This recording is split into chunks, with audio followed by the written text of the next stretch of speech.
안녕하세요. 인천 부평에서 꿈꾸는 교회를 섬기는 손병훈 목사입니다.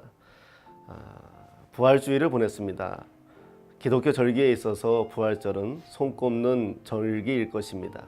왜냐하면 기독교의 핵심이 부활이기 때문입니다. 상상하기도 싫지만 예수님이 십자가에서 죽으신 것으로 끝났다면 우리 기독교는 산자의 종교가 아니라 죽은 자들의 종교일 것입니다. 다만 아쉬운 것은 부활의 감격을 1년에 한 번 절기라는 이름으로 지내고 있다는 것이 안타까울 뿐입니다. 언젠가 아내와 이런 이야기를 함께 나눈 적이 있습니다. 사람들이 왜 죽음을 두려워할까 하는 것에 대한 이야기였습니다.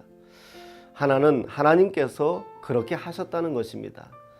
만약에 죽는 것이 쉽다면 아무런 죄의식도 두려움도 느끼지 못한다면 우리 인생들은 너무 쉽게 인생을 포기할 것이라는 생각을 했습니다.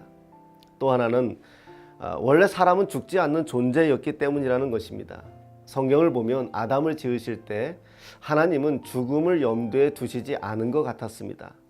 그런데 죄가 들어와서 인간의 의의 시스템이 망가지고 인간 스스로 의롭게 살 수 없는 상황이 되자 인간은 죽음이라는 것을 경험하게 되었다는 것입니다.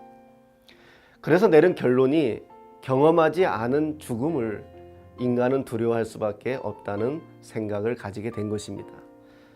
결국 하나님은 창조의 원래 상태로 돌려놓으시기 위해 아담 첫사람이 죄짓기 이전의 상태로 인간을 돌려놓아야 했다는 것입니다. 그래서 내가 죽어야 하고 우리가 죽어야 하는 이 상태를 독생자 예수 그리스도가 대신해서 죽으셨다는 것입니다. 그리고 부활하신 것입니다. 이제 우리는 예수 그리스도를 믿음으로 말미암아 하나님은 상상도 할 수 없는 이 구원의 길을 열어놓으신 것입니다. 이 감격이 우리에게 있습니다.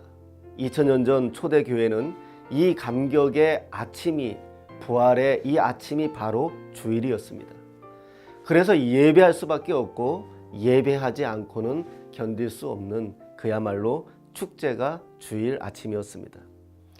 이런 감격을 부활절에만 한정된다는 것이 오히려 우리에겐 비극이지요. 지난 주일 성도들과 이런 고백을 했습니다. 저는 개인적으로 부모님이 일찍 하나님 품으로 돌아갔습니다. 너무 어려서 돌아가셔서 이제 기억도 잘 나지 않습니다. 그분들을 보고 싶습니다. 그분들에게 가고 싶습니다. 저는 반드시 그분들을 볼 것입니다. 부활체가 어떤 형상일지는 몰라도 그분들을 만나고 싶습니다.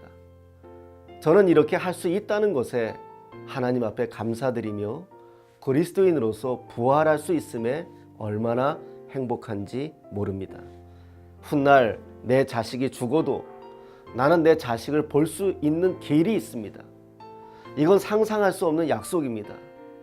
제가 제 자식에게 할 수 있는 가장 큰 일은 바로 예수 그리스도 안에서 하나 되었다는 것입니다. 우리는 모두 죽습니다. 언젠가 죽습니다. 그러면 반드시 거쳐야 할 길이 있습니다.